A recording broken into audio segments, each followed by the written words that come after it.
are you? Very nervous. Great. It's very on brand for the film. This is good. I thought I'd start by first of all saying congrats on a fantastic film. I really, really loved it. I want to start with the most important question. So, Daisy, this is it. Have you grown more or less fond of cottage cheese since the day?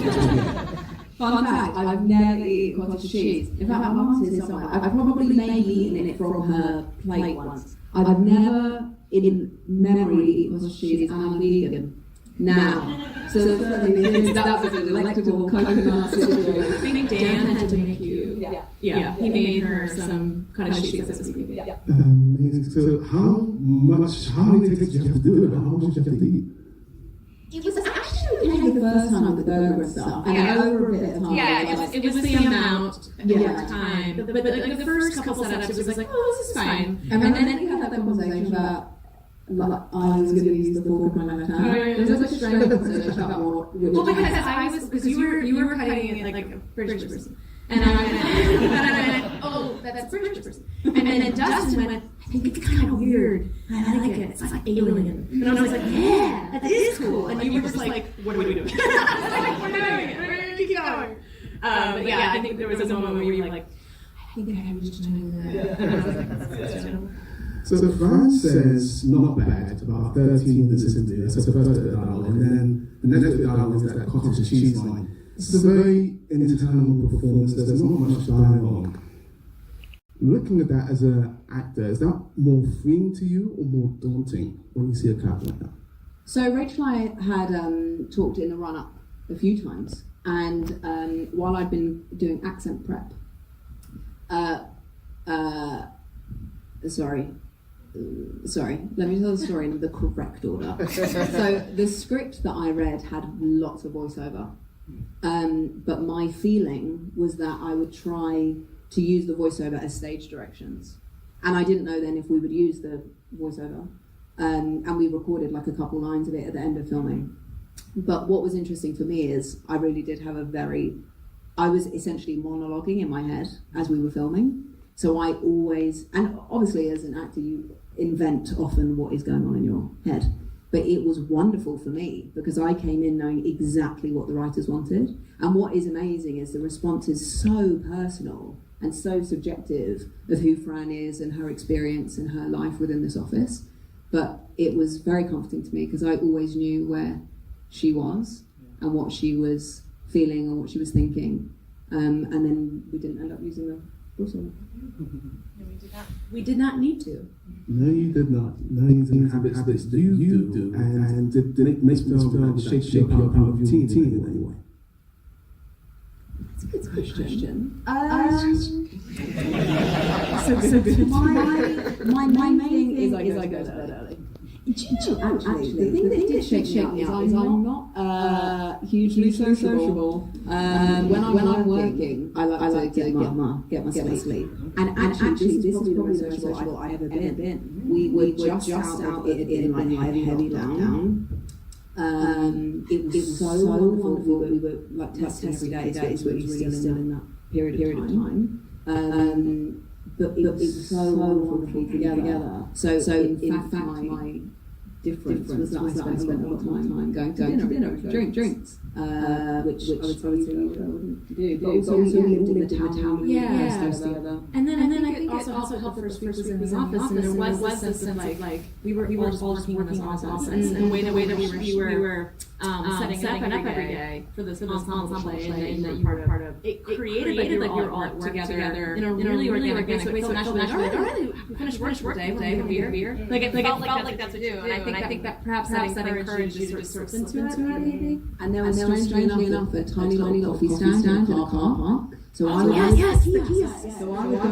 coffee in the morning, which felt like my lovely routine and then into work. But in a general way, I don't really have a routine for sleeping.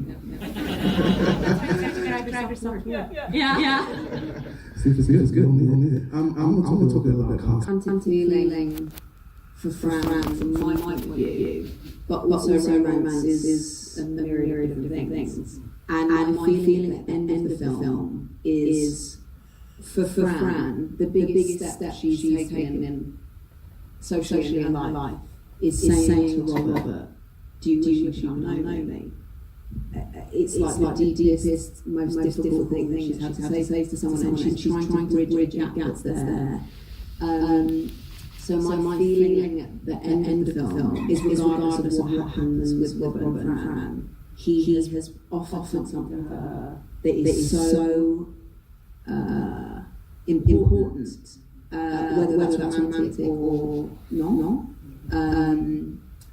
But yes, I think he really is. And the thing that I find Rachel does so beautifully is make a non-judgmental film. Fran is probably the most judgmental, but the people around don't judge her. She's just doing her own thing, the officer doing her own thing, and Robinson doesn't judge her. He sees her, and he's there willing to listen, even when she says that awful thing to him. So he's like a steady ship for her to hold on to, which I just think is so beautiful. However it is that story goes for them, I feel like they will always be important to each other.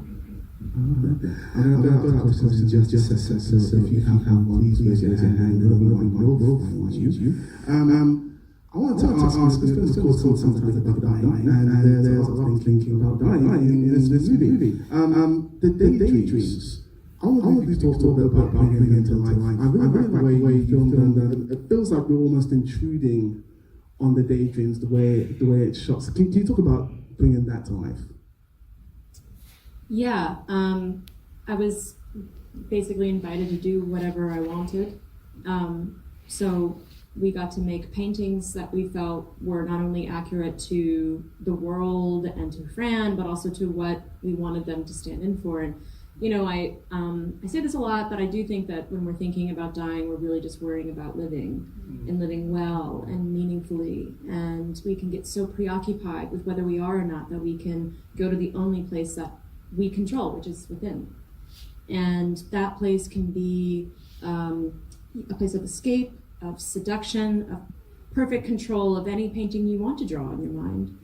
And there's something about a kind of submission, a release.